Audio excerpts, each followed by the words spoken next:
All right, gonna check out this Taurus Tracker 44. It's a 44 Magnum by Taurus today. And please ignore this orange crap on the cylinder there. It's the inside of the box. I keep wiping it off. It's been rubbing on the box there and getting all over the cylinder. And every time I wipe it off, it gets back on there again. So I'm gonna have to put this in a proper pistol case. Got a little bit of dirt on her there. But as you can see there, it's the Tracker series. Like I said, 44 Magnum. This is a 5-shot. I've been extremely torn between getting this exact model here, which obviously this is the one I ended up going with, and their Taurus 44 model, or M44 I think it used to be called. So the other one I'm referencing, it's a little bit larger, several ounces heavier. I think like 10-12 ounces or something like that. I'll have the specs up, and it holds 6 shots instead of 5 like this one. But I ended up going with this one because I thought, you know, I might actually want to carry this in the woods some days, especially if I'm ever in bear country.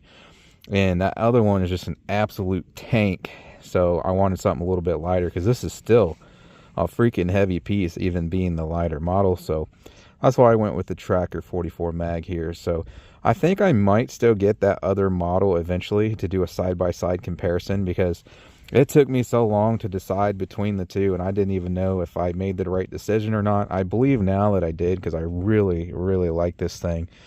But I couldn't find a video of anyone comparing them directly like what I was hoping for, so I may still get the other in the future to do a direct comparison. So this is a 4-inch barrel version. They have longer barrels, but this one's a 4-inch. However, because of the porting there, and then I don't remember what they call it, the overbore, I think, there's actually no rifling after about this point. So the rifling stops right before the ports, and it actually opens up in there to a larger diameter. So in effect, even though this is a 4-inch barrel, you really only got 3 inches of barrel due to that porting and the overbore there.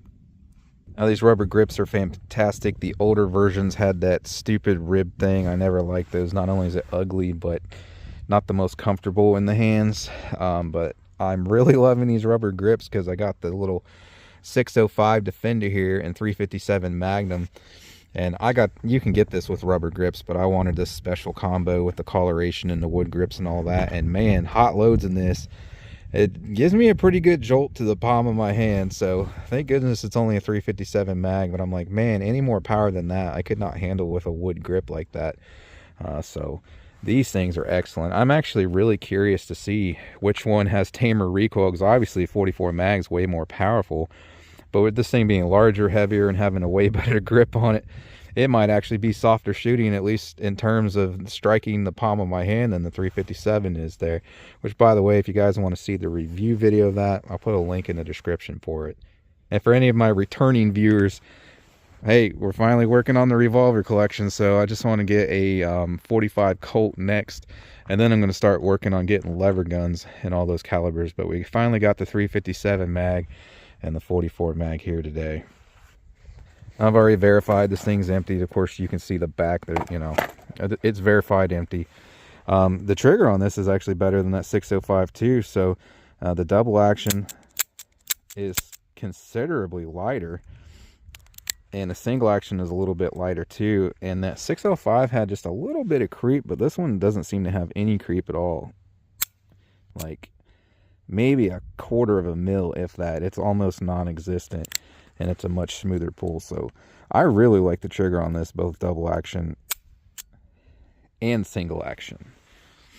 Now there's your sights there. So you just got the blacked out rear with the orange on the front. And I mean, I'm just holding this one-handed. This thing is just like rock solid steady. So this thing's going to shoot great. I can't wait. Oh, and by the way, those are fully adjustable up and down, left and right. So fully adjustable for windage and elevation. I am absolutely freezing out here. I've been out here for a couple hours already doing gel tests. It is 25 degrees. I'm going to see if I can get these trigger weights.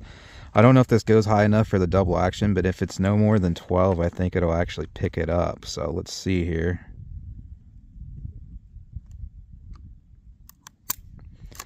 Nice.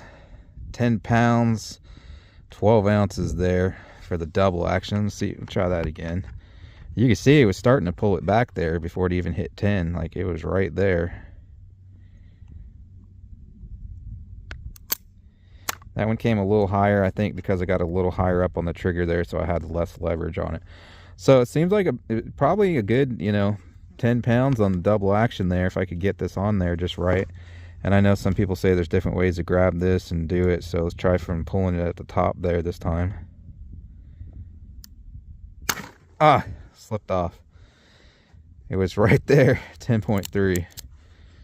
Try that again. I'm trying to get low on the trigger there and pull from the top. 10.7 or 10 pounds 7 ounces. So yeah, about a 10 pound double action pull. Like I said, it's pretty nice, man. I'm used to double action being like 12 13 pounds, so on revolvers anyway. That 605 is a lot heavier. Like I said, could not get a read on. I think that one was about 13. So we'll do the single action here now. Let me pull from the top again. Yeah, it is not that heavy on single. I'm putting an angle on it or something. I think it's the other thing too. Come on. I gotta quit touching it here. I'm saying 6.3, but man, it does not feel that heavy.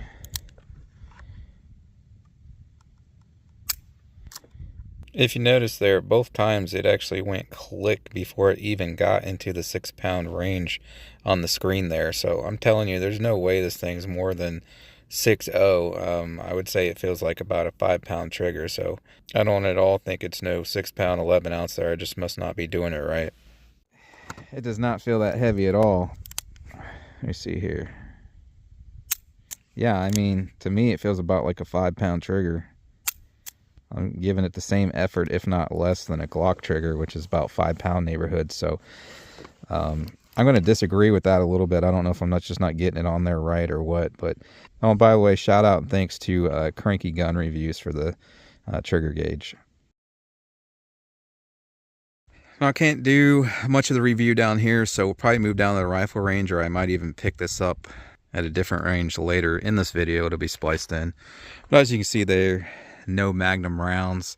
And for those who saw the 357 mag video where I was shooting these targets down here, through that 3-inch barrel with the ammunition we were using, I verified it with the chronograph down there. We were getting no more than 9mm plus P energy, so which that is allowed. It doesn't say no plus P ammo, so through that 3-inch barrel and the ammo I was using, it was no more than a hot 9mm load. I mean, that's 3/8-inch steel down there. And even I know you're not supposed to hit that with 44 mag this close, so we won't be knocking any of that steel down today. But to take my first shots, I'm going to send some over the chrono, see what kind of velocities we're getting, get a feel for this thing. So I'll start out with the Blazer because these are lighter loads. I think these are advertised to be 1,200 feet per second. Of course, you know, they're probably quoting a 6 or 8-inch barrel or something. And you can see there, these ones are saying 1310. So we'll see what we can get out of this 4/3-inch barrel, because again, your barrel really ends right here before the porting, so it's not really a 4-inch.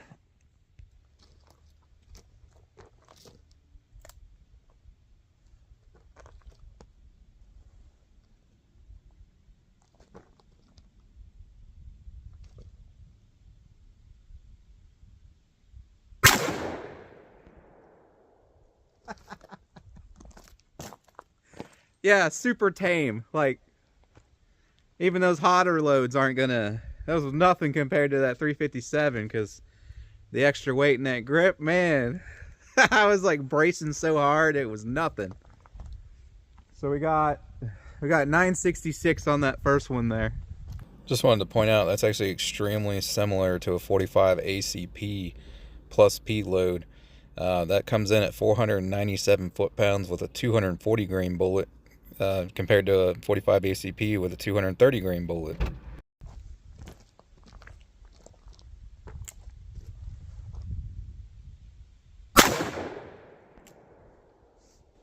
$935.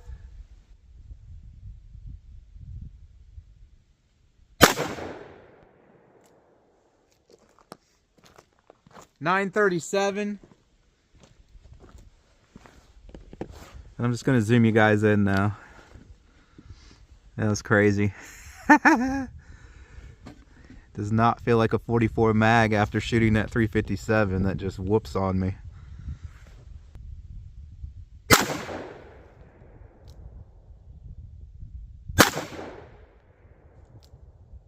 I was shooting a little high to make sure I didn't accidentally hit the chrono or anything like that. So I think that second to last was a no read, because if I got a duplicate, it should say duplicate. So, oh, actually, let me get the ejection for you here. Now these are those blazers, so it's an aluminum case, so not as slick as brass.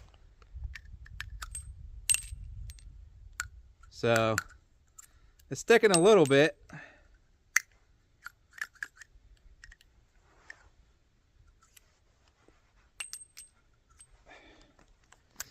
I know a lot of people don't like those for that very reason, because they stick.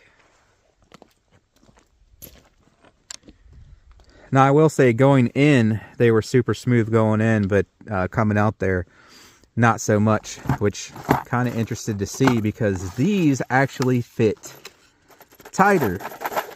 You'll have that sometimes, you know, from brand to brand, but these, even though they're brass, they're actually fitting tighter in the chamber.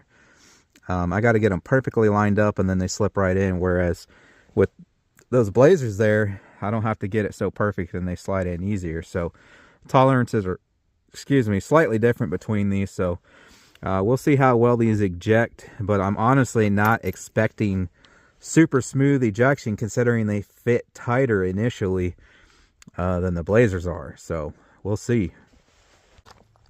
And here's what I'm talking about. So they go in fine, but I mean, like, you see how it's just sitting there? I got to get it perfectly lined up, and then it slips right in. But the blazers, they just went right in. So these ones are a little bit tighter fit,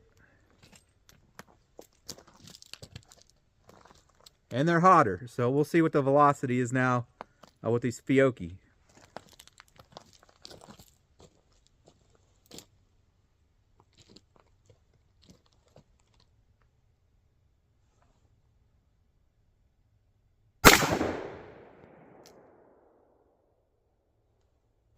$11.26.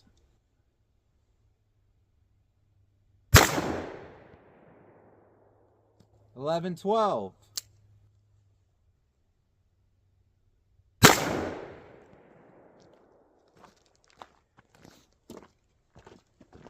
$11.14. I'll get you zoomed in for the last two. And yeah, those definitely have more pop. They were both 240 grain. You can see we're getting much higher velocity there. I do feel slightly more recoil, but not much. So yeah, that grip is amazing on this thing.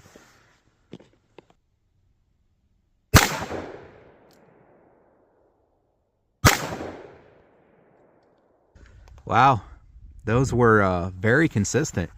A lot of those they were only changing by just a few feet per second from shot to shot. So those Fiocchi, man, that's some good stuff. So actually, let's check the ejection here real quick. I want to get that on camera.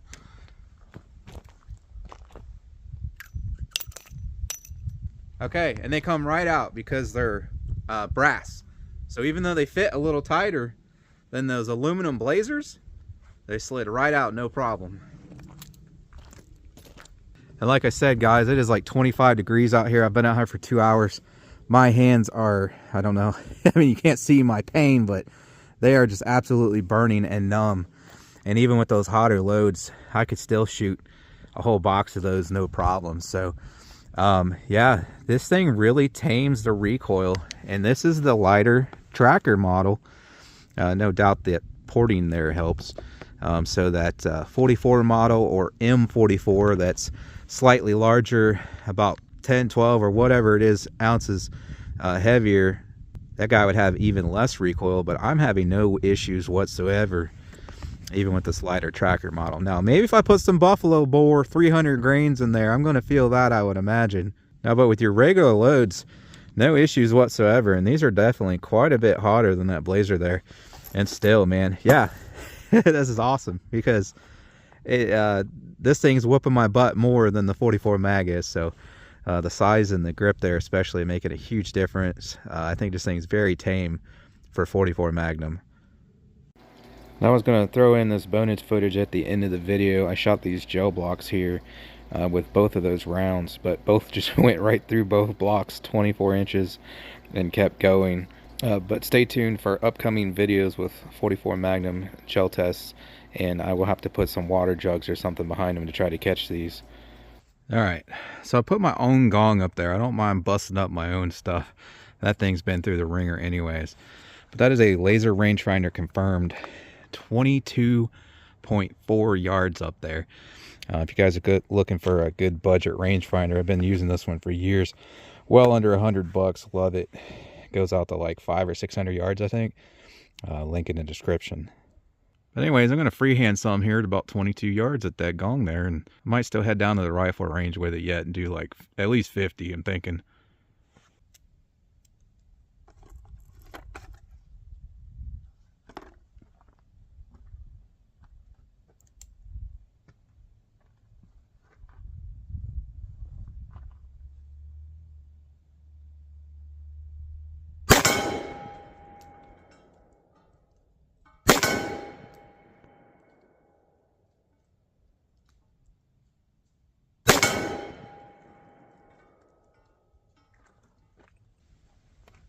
So, yeah, she's definitely off to the left, so I will have to adjust my sights. But we'll do 4 of the Fiocchi now.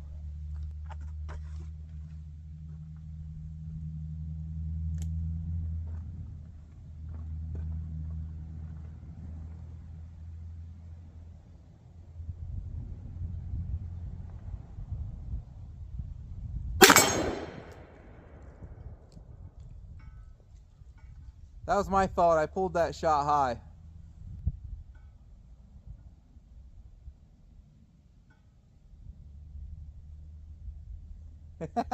Right there is why. I don't know why I'm flinching. It's not that bad.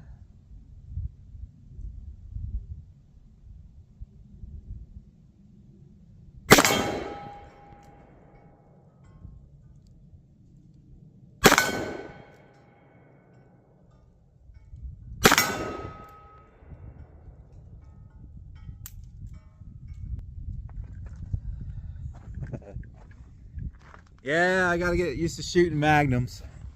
I'm too used to 9mm and 40. I gotta work on that flinching. Alright, down here on the rifle range, I got the gong set up there at 50 yards now. And let's see, at 20 something back there, you know, we were almost missing the left edge. So from 50, it probably will be left edge. I would have to aim on the right edge to hit it close to center. But as part of the tools that it comes with, I think, no, these are locks, and let me see here. I'm going to need a little flathead. So I'm going to adjust the sights so she's not way off to the left. I thought this was pretty cool. I've gone 3 clicks so far, but it actually gives you little clicks instead of just turning. So I don't know if you can hear that, but I'm trying to capture it for you. So, my screwdriver.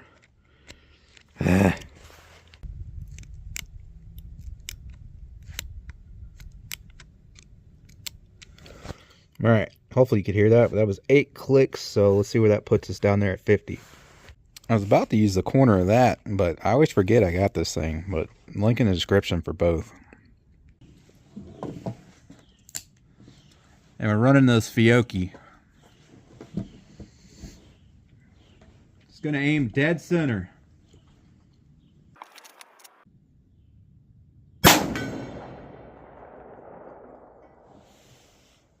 So high left, looks like still need to go a little bit to the right, but we'll take a few more to check.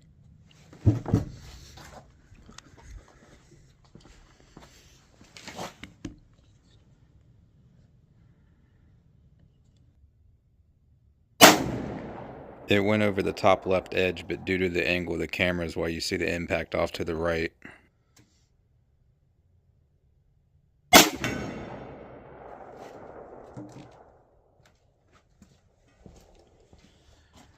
So yeah, that one missed just off the left side there, so we're averaging high left. So I'm going to give it a couple more clicks to the right and then probably 3 or 4 down. All right, let's see what I get now.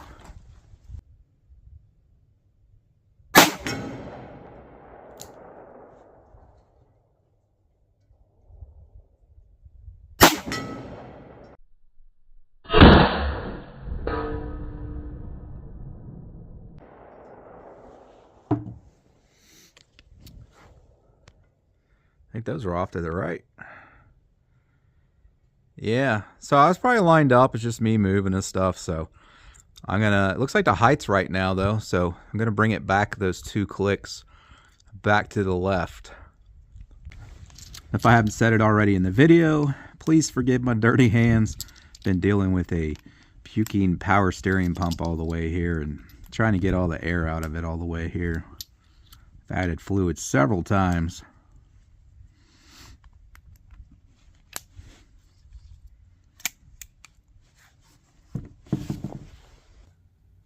If you guys didn't pick up on it, I just put those hotter Fiocchi loads in here.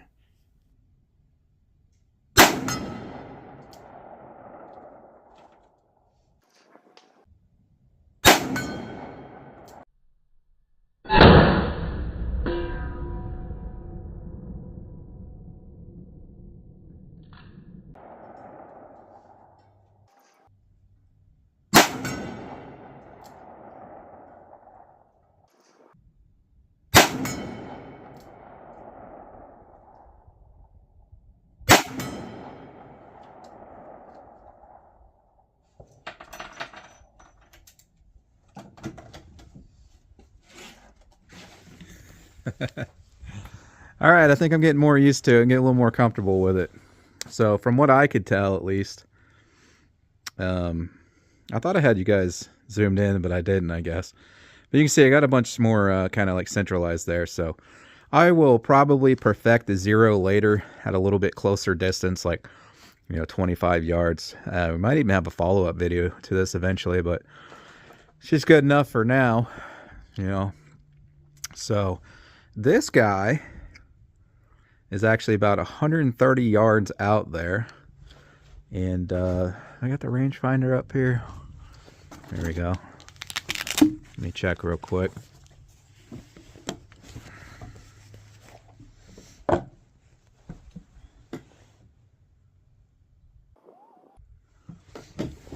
Yeah, 128 point something. So I'll take some shots at that, because why not? I'm extremely confident I have no problem at all hitting my gong there at 100 yards, especially once I get more practice with this thing and get used to the Magnum recoil there. But let's go ahead and try at that silhouette there at 130. I did take about 1 full cylinder of practice shots off camera to kind of see where I needed to hold to get these impacts here. My first 2 were just off to the right edge. So I brought it a little more to the left. Again, it wasn't perfectly zeroed, if you recall. So seeing the first 2 went just off the right edge, I brought it a little more left. And we got 3 hits in a row at 130 yards, no problem.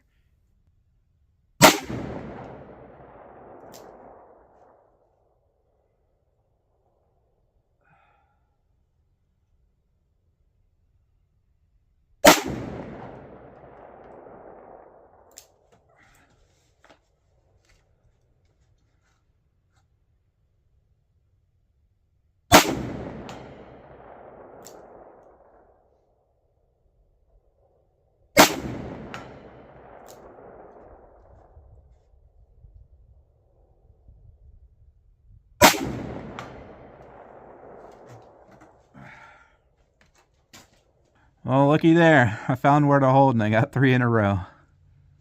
Now, excuse my French, but that is pretty damn good for a 3-inch barrel, especially coming from a budget Taurus. I mean, no joke, this is, I think, the cheapest 44 Magnum that you can get. I think it's a little bit off to the right down there at 130, so I probably need to click back to the left.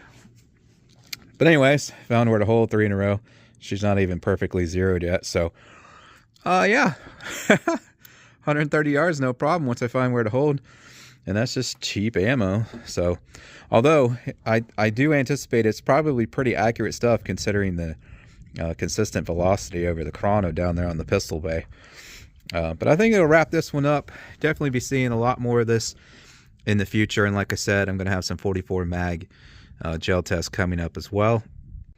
I'm having so much fun, I completely forgot this is a review video. It's more like a show and tell for me. I absolutely love this thing, if you couldn't tell. She's very accurate. I love that you can adjust the sights. It's not an absolute freaking tank, but it's no lightweight either. Rubber grips are great. It's just smooth. Everything's in time. Not having any lead shaving issues, anything like that. Really, really tames the recoil. I think the trigger's great. It's just overall, I am absolutely in love with this thing. I have no complaints whatsoever. Like, there's literally nothing I would change. I am super, super happy with this thing. Love it. So that's my opinion if you wanted it. So thanks for checking this one out today. For any of the products I use in the video, link in the description. Shooting bag, target stand, paper targets I use, steel targets, ballistics gel, chronograph, rangefinder, all that, way more, links in the description. And for what I cannot link to on YouTube, see my campsite page, which is also linked in the description. If you guys want to check out that 605 Defender 357 mag I showed earlier, that's in the description as well. But thanks again for checking this one out, and I hope to catch you on the next one.